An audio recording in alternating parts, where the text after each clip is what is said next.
Once you have your invoice settings all set up, next stage is to actually raise an invoice. So quickest way to get into an invoice is clicking the plus at the top right where it says create new and create a new invoice.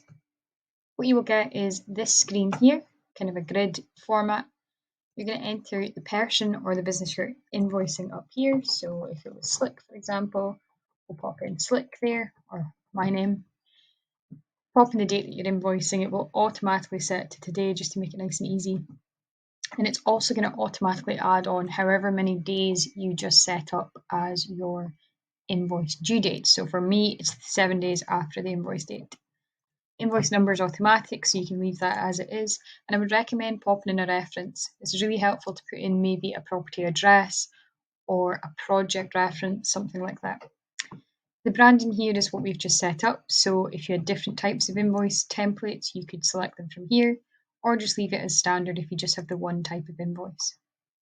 Now, if you're not VAT registered, you're going to want to make sure this is set to no tax, but it automatically should be. Okay, now into the body of the invoice. So description is just a description, funnily enough, of what the invoice is for. So if it's a project management fee, pop this in here, tab along using the tab button on your keyboard into the quantity. So it could be 1, it could be half if you fee half up front and half at the end. Pop in the total amount there. Now in this account column, this is where the tracking is quite helpful for the different accounts. And you can add a new account if you want to track all your income and expenses by different categories. So for example, the default in Xero is just sales. If you're a Sllick customer, we set up other ones as well. So you should have things like project management, sourcing fees, etc., etc. If you do want to set up a new one, just click add a new account and follow that screen.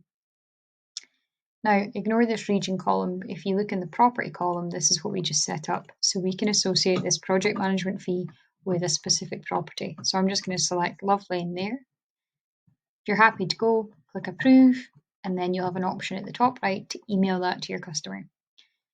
If you have recurring stuff that you're always invoicing and it's always the same, I would recommend using items.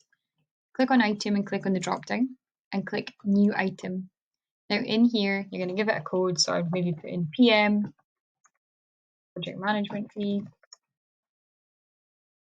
Click on I sell this item. If you do have a set price, pop that in there. If you don't, just leave it blank.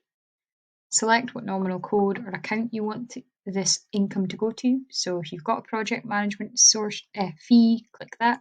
If not, just click sales. Your VAT rate will be no VAT if you're not VAT registered. And then pop in the description that you want to show.